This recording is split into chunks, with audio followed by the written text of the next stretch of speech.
bonjour à tous, ici Cal, bienvenue sur cette nouvelle vidéo dédiée à Final Fantasy XVI.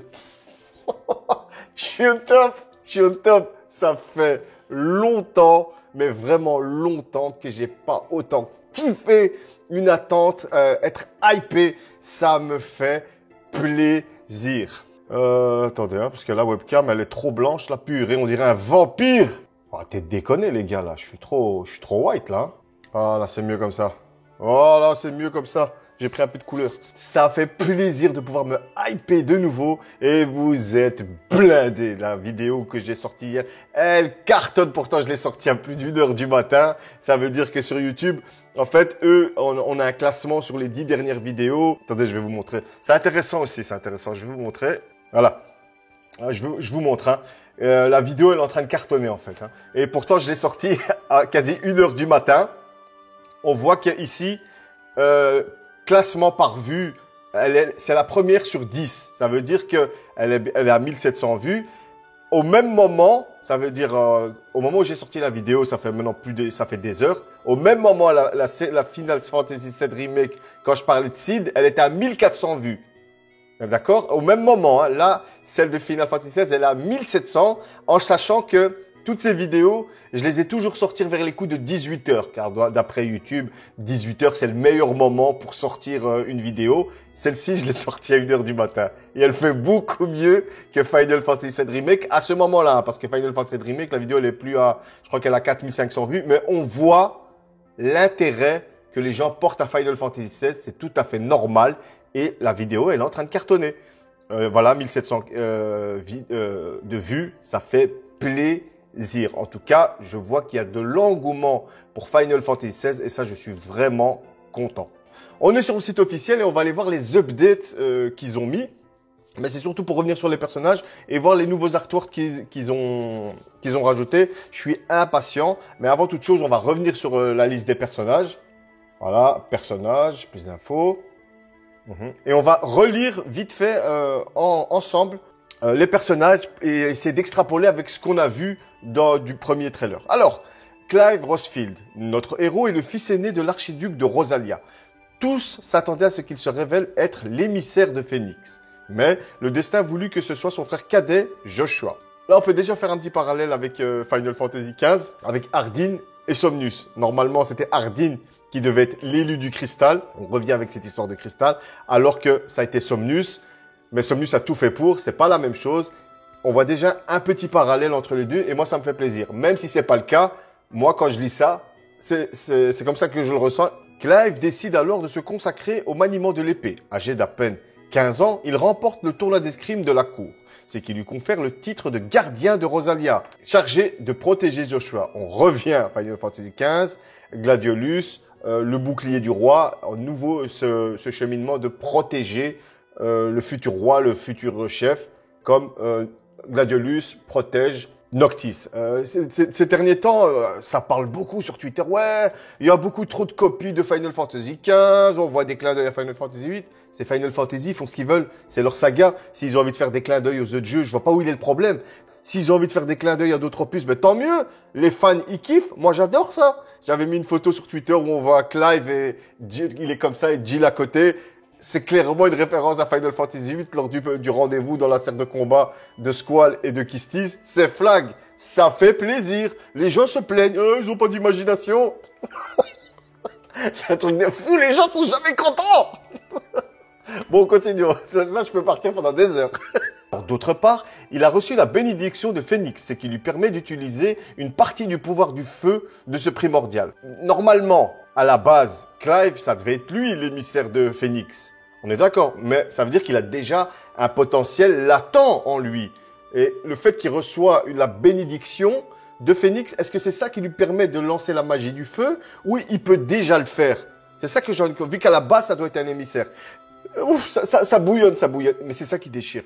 On connaît rien du jeu. Pourtant, le jeu, il a super bien avancé, mais on connaît encore rien quasi. Et ça défonce. C'est que des surprises magnifiques. Hélas, une tragédie va frapper Clive, lui faisant jurer de prendre sa revanche sur Ifrit, un primordial ténébreux qui semble être à la source de tous ses malheurs. Maintenant, les gars, quand on a vu le dernier trailer, on a vu qu'il y avait 2 Ifrit. Ça déchire. Ifrit qui est clairement Clive. On le voit de toute façon, il a le bras de Ifrit, là c'est Flag, mais lui, il a les yeux en feu, de couleur feu normal, et l'autre, le ténébreux, il a les yeux bleus. Ça montre que Ifrit a un côté evil, purgateur, comme Final Fantasy X avec les chimères purgatrices, leur côté evil. Dans Final Fantasy X, ces chimères purgatrices, c'est un gameplay en plus, c'est des quêtes en plus, mais qui te dit que dans Final Fantasy XVI, ça va pas faire partie clairement du scénario, et c'est bien parti pour. Clive, c'est clairement l'émissaire d'Ifrit. Et ça ouvre des possibilités. Imaginez une Garuda Evil, on va dire purgatrice, Odin purgateur, Titan purgateur, ça peut nous donner, mais génial. Et à chaque fois, tu as ce côté malveillant, ténébreux, pour avoir un certain équilibre entre les ténèbres et la lumière. Final Fantasy, de toute façon. Et c'est pour ça que Clive va former un groupe pour aller défaire à chaque fois les purgateurs. Ce serait magnifique. Mais c'est que des spéculations. On ne fait que rêver. On ne fait que... Oh, ça déchire. Ça... Merci Square Enix. Merci. Merci Yoshida pour cette façon de te présenter le jeu au compte-gouttes. Ça, c'est du marketing. Ça, c'est une façon claire, nette et précise, magnifique de parler d'un jeu qui n'est pas encore sorti. Magnifique. Alors, on descend, on revient chez Joshua, second fils de l'archiduc de Rosalia et émissaire de Phoenix. Joshua a 5 ans de moins que Clive. Il ne fait pas grand cas de sa noblesse et traite les sujets de l'archiduc avec respect et bienveillance. On voit que Joshua, c'est quelqu'un de bon. De toute façon, tu le vois sur son visage, il a le visage fin. Quand tu le vois, tu as envie de lui faire un câlin, tu as envie de lui faire confiance. On voit qu'il transpire. Ça me fait même penser à Yuna. Quand tu vois comme ça, moi, ça me fait penser à Yuna. Timide et studieux, c'est une sorte de sage, hein, voilà. C'est un gentil petit garçon qui aime lire les livres autant qu'il déteste les carottes. Il admire Clive et trouve que son grand frère, bien plus intrépide, aurait fait un meilleur émissaire de Phoenix. Mais à seulement 10 ans, Joshua sera lui aussi victime d'un destin tragique. Ce personnage de Joshua, il me plaît à des kilomètres. Je suis impatient de pouvoir découvrir son histoire. Alors, Jill Warwick, une fille originaire des territoires du Nord, confiée à la cour de Rosalia en gage de paix entre les deux pays. Ça nous fait clairement penser à du Game of Thrones quand les familles s'échangeaient les gosses pour consolider la paix ou un traité. L'archiduc l'a toujours traitée comme sa propre fille. Aussi a-t-elle grandi aux côtés de Clive et Joshua, âgés de 12 ans. Au début de l'histoire, elle est l'amie et la confidente des deux frères qui apprécient sa bonté et son affabilité. Désolé, je suis fatigué, il est minuit quand je fais cette vidéo. C'est le seul moment où je peux faire de vidéo tranquille. C'est Shiva. Clairement, pour moi, c'est l'émissaire de Shiva. Elle ressemble trop. Shiva, elle a à peu près le même faciès qu'elle. C'est Shiva pour moi. Ah, maintenant du nouveau. Jack Kupka. Je jure qu'il fait, dans les cinématiques, il fait trop penser à Jack de Final Fantasy Origins. J'adore son design. Il est mastoc de ouf. On voit que le gars, il a été façonné dans de la terre. Les dieux l'ont pris et ils l'ont façonné à partir d'argile. C'est trop bien fait. Et on va en découvrir plus parce que je ne me suis pas encore informé sur Hugo. Au sein de la République d'Almeki, Hugo est un conseiller économique au statut bien particulier. Ça veut dire qu'on voit qu'il est dans le business et il a déjà une place importante. C'est un conseiller économique. Jadis, simple soldat. Ça veut dire qu'il a monté en grade dans la hiérarchie. Il est passé de soldat à conseiller. Ça veut dire qu'on voit que c'est quelqu'un qui sait s'adapter aux choses parce que tu passes de soldat à conseiller économique. C'est un peu rien à voir. Mais on voit qu'il peut s'adapter aux choses. Ça, c'est stylé. L'imposant homme obtient le pouvoir et fortune en s'éveillant en tant que primordial de titan. Ça veut dire que dans cette république, comme je l'avais dit dans la vidéo, l'émissaire a un grand pouvoir et il a une grande influence. On le voit flagrant, comme je l'ai dit dans la vidéo, quand on le voit avec le chef. On voit cette importance, ce qui n'est pas le cas dans tous les royaumes. Et ça, c'est stylé. Chaque royaume est bien travaillé. Chaque royaume décide comment va être l'émissaire. C'est stylé. Kupka, on va dire Hugo, c'est plus facile, est impliqué dans beaucoup de décisions et son influence s'étend non seulement sur les questions militaires, mais également sur l'avenir politique du pays. C'est clairement, l'émissaire est clairement un rôle primordial. Oh non, c'était pourri. Dans son pays. Et c'est vraiment excellent. Quand tu sais que dans d'autres pays comme le truc de fer, le royaume de fer, c'est le royaume de fer, je pense. Mais on va relire ça après, je pense. Les primordiales, ils en ont rien à foutre, c'est des outils. Là, non, on voit qu'il a vraiment une stature. Mais de toute façon, tu le vois dans son design. Il est brut, mais il a quand même un côté raffiné, un peu avec ses ceintures. On voit qu'il a de la classe. Il a des petits froufrous. Ça fait quand même penser à une certaine noblesse, mais on sent qu'il a été soldat et c'est ça que j'aime. Rien que dans son design, il te parle. Et de toute façon, regardez la gueule, putain, c'est Titan! Alors qu'il semblait avoir tout ce qu'un homme peut désirer, son destin va chavirer suite à sa rencontre avec Benedicta. Putain, ça déchire. Benedicta, c'est la Garuda, normalement. De toute façon, elle est trop stylée de dingue. Son chara-design est magnifique.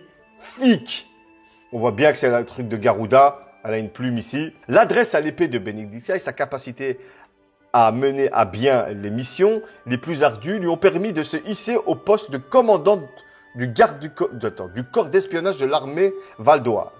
Elle est également l'émissaire de Garuda, maîtresse du vent et des tempêtes. Les nombreuses épreuves que Benedicta a traversées depuis son enfance ont forgé son caractère froid et impitoyable.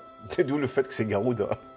Ben voilà, on voit dans son faciès, on voit qu'elle n'est pas là pour rigoler. C'est une tacticienne, ça se voit que ça déchire.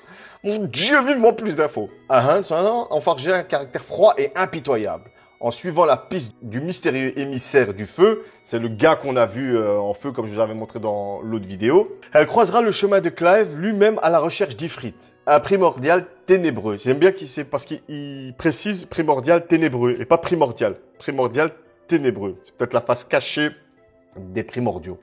Cette rencontre la forcera à se confronter à son passé. Génial. Rien que... J'ai trop envie d'en savoir plus. Là, on parle pas d'Hugo. Hein. Ça veut dire que c'est Hugo qui a un grief avec elle. Et elle... Oh là. Oh putain. L'histoire, franchement, l'histoire, elle me motive de dingue. De toute façon, c'est Yoshida avec son équipe. Moi, ça, on va avoir des histoires. Quand vous regardez les histoires de Final Fantasy XIV, mon Dieu, comment c'est bien mis en scène. Alors, dans un jeu solo, on aura tout condensé. Ça va être stylé de ouf. Franchement, vivement qu'on a plus d'infos. Hein. On va s'arrêter ici un peu sur la carte car elle a été mise à jour. Pas dans le sens elle a changé, mais il y a plus de... On voit les villes, on voit trucs. Ici, par exemple, moi, ça m'intrigue, ça. Yggdrasil, l'Arbre Monde. Tu vois, ça reste dans tout ce qui est RPG, Secret of Mana, même World of Warcraft, des conneries comme ça. Il y a toujours ce truc de système d'arbre de monde, Final Fantasy 9. J'espère vraiment qu'il y aura quelque chose, mais j'ai pas peur pour ça. On a le cristal ici, toutes ces nations qui tournent. On voit beaucoup de terres sauvages quand même, hein, qui sont pas habitées. Vous voyez, on a quand même des petites contrées, mais on voit qu'il y a du voyage à faire. Hein. À part si la carte n'est pas encore complète et qu'ils nous la montreront petit à petit. Oh non, ce jeu, il va tout défoncer. Ce jeu, il va tout défoncer. Bon, ils avaient montré des photos, non? Univers, personnage, image du jeu. Voilà, moi, c'est ça que je voulais. Quand tu vois, c'est pas super beau, mais ça raconte quelque chose. Il y a une touche, il y a quelque chose. Ça me fait... Ah, moi, on peut aller dessus. Voilà. Ça raconte quelque chose, c'est imposant, la nature sauvage, à la fois claire. C'est magnifique, c'est trop beau, dans le sens... La mise en scène du lieu, c'est ça que je vous dis, parce que quand tu vois bien, voilà, c'est pas ultra beau, mais on n'a pas besoin qu'un jeu soit ultra beau pour nous raconter quelque chose, pour nous toucher, c'est ça que je vous dis.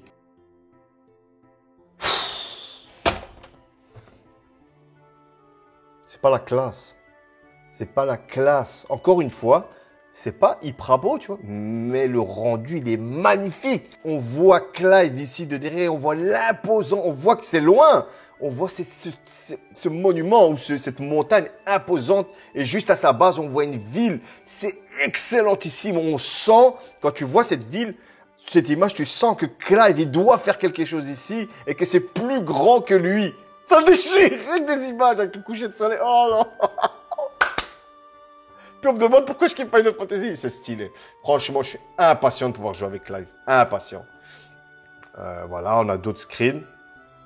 Franchement, ça raconte des choses, moi j'aime bien. C'est beau, franchement c'est beau. C'est pas hyper... non, mais c'est beau. j'ai envie de découvrir cet univers, c'est ça. J'ai envie de découvrir cet univers. Voilà, une forêt un petit peu profonde, sombre. On voit Clive ici. On sent qu'on aura différents endroits. Une forêt assez épaisse et dense, de grands pâturages, de la montagne, des vallées. Ça va être stylé de dingue, putain de merde. Oh là là, on va kiffer. Hein. Ça par contre, oh, c'est stylé. L'épée, ça fait quand même des Devil May Cry, hein. Ça a de la gueule. Ça a de la gueule. Hein. Là, maintenant, là, on sent un petit côté Ivalice. C'est Flack qui sont inspirés d'Ivalice. Mais autant s'inspirer des meilleurs. Il y a un proverbe dans les arts martiaux qui dit « Vivra celui qui s'inspirera de moi et mourra celui qui me copiera. » Encore une fois, c'est Final Fantasy. Final Fantasy, le monde d'Ivalice, ça leur appartient. S'ils ont envie de s'en inspirer, faites-vous plaisir. Quand on a des décors comme ça fait aussi très arabe, ça fait vraiment Aladdin, Agrabah. C'est stylé, c'est stylé. À chaque fois, ils vont nous faire découvrir de nouveaux endroits différents et à la fois la même couleur. C'est stylé. Je deviens fou. On va s'amuser, les gars. Oh là là. Il y a même une voix dans ma tête qui me dit, tu fais un let's play ou tu fais pas de let's play? Parce que si tu fais un let's play, tu pourras pas découvrir tranquille. On verra, on verra. Mais je suis impatient de découvrir ce monde. Et le fait que c'est pas un MMORPG et que tu as cette ambiance Final Fantasy XIV dans la création, dans la production, dans le design, dans un jeu solo, ça va être monstrueusement beau. Oh, moi, je vous le dis tout de suite. Hein. Parce qu'on peut pas comparer un MMORPG à un jeu solo. Hein. Putain, ça va être génial. S'il te plaît qu'il y a encore des photos. Oh putain, celle-là, elle est trop belle. Ouf. Tu vois, ce côté froid là, peut-être que cet endroit, c'est là où tu peux extraire un émissaire ou un truc comme ça, mais on voit qu'il y a une importance. Tu as ce côté sombre, mais à la fois bleuté. C'est trop beau. La photo est trop belle. Quand je dis la photo, c'est la mise en scène de la photo, comment est mis en scène Clive, toujours sur ses gardes. Et là, il est prêt à dégainer. Ça nous montre que ça va être peut-être un endroit dangereux, intriguant, parce que quand tu vois ici, tu vois, voilà, il est encore en mode garde. Il va peut-être y avoir de l'infiltration à faire ou des gardes à éviter. Là, tu vois, il est droit, il est seul, il sait qu'il est seul, il est droit. Il n'y a pas besoin d'être en mode garde et on le voit bien ici aussi. Tu vois, droit. Il est seul, il n'est pas en mode combat. Ça, c'est stylé de dingue, les gars. Alors ici, là, on voit qu'il y a quelque chose. Ça dès l'ambiance, elle est sombre à la fois. Bleu coloré, tu sens que cet endroit va être important de ouf. Oh non, je veux... Ah, tu vois, là, c'est... Ça, c'est un chevalier de l'Empire. C'est les lanciers. Avec les... J'espère vraiment que Yoshida, il a pensé à donner plusieurs habits à Clive. On sait qu'on a l'habit quand il a sa cape, l'autre quand il est en bête soldat. Mais j'espère vraiment qu'on pourra changer d'habit. C'est trop beau. La lumière surtout. Depuis le premier trailer, ils ont travaillé sur la lumière et ça, c'est trop beau. Voilà, on voit là qu'il a un autre habit. C'est stylé. Tu vois, là, c'est poisseux. C'est peut-être un marécage. On sent la mort. T'as ce brouillard. T'as envie d'aller avec lui, putain. C'est trop fort. Oh, putain, ça déchire. Ça déchire. Oh, putain de merde. On revient au début. Celui-là, ça va être mon fond d'écran. J'aime beaucoup. C'est ma préférée. C'est celle-là. On voit l'immensité de la ville. Ça te raconte des choses. Tu vois, cette image te raconte des choses. Ça déglingue. Oh non, une fois plus d'infos, les gens. Voilà. C'était une petite vidéo vite fait. C'était vraiment pour aller checker les nouvelles infos. Et normalement, demain dimanche, on va commencer une nouvelle vidéo avec Cephraius. Je vous dis pas le sujet de la vidéo, mais on a plusieurs sujets à faire. On va faire une vidéo chez lui, une vidéo chez moi, une vidéo chez lui. Mais à chaque fois, on vous dira sur quelle chaîne il faut aller pour voir la vidéo. Car Final Fantasy XVI, on va vraiment traiter le jeu avec... J'aurai mes vidéos à côté, il aura ses vidéos à côté. Ça fait un problème, ça. Mais on va vraiment faire du contenu en commun parce qu'il est chaud. Cephraius, il est chaud, abusé. Et clairement, tout ça, ça va aller sur des lives parce que nous, on veut aussi parler avec vous dans le sens, comme d'habitude, hein, ce que vous attendez, de quoi vous avez peur. Si vous n'êtes pas inscrit sur le Twitter de Cephraius, allez-y sur son Twitter parce qu'il a mis un petit sondage. Il vous a posé 4 questions avec des choix et ça va dépendre pour nos vidéos en fait. Alors n'hésitez pas à aller répondre à son petit sondage s'il est encore là parce que je pense que le sondage va rester 24 heures. Et vivement que mes horaires de boulot se calment parce que moi j'ai envie de faire du contenu Final Fantasy XVI. Oh putain, ça va être trop fort, ça va être trop fort, ça va être trop fort. Bon, là, je vais m'arrêter là parce que je vais péter un câble. Enfin de la hype, ça fait plaisir. Même si je sais que le jeu sort dans un an. On s'en fout, putain. Laissez-les bosser sur le jeu. On va avoir un jeu de ouf, de qualité, de malade. On va patienter. Il y aura Forspoken avant. On aura d'autres infos. On aura des trailers, des nouvelles vidéos. Quand tu vois le trailer qu'on a eu, Clive, c'est à peine si on le voit. À peine s'il parle. Pourquoi? Parce que c'était un trailer qui a été beaucoup orienté sur les émissaires, l'action avec le combat, mais on en a découvert plus sur l'univers des émissaires. Et moi, je dis oui. Et petit à petit, on aura d'autres trailers, des images, des interviews. Yoshida, il est en train de faire des interviews. Bientôt, on va avoir les infos. Et ça va aller, il y aura des vidéos d'actualité. Allez, on s'arrête ici parce que sinon, je vais pas m'arrêter. Oui. Yes. Allez, c'était Cal et je vous dis bye la prochaine fois pour une autre vidéo sur Final Fantasy XVI. Ciao.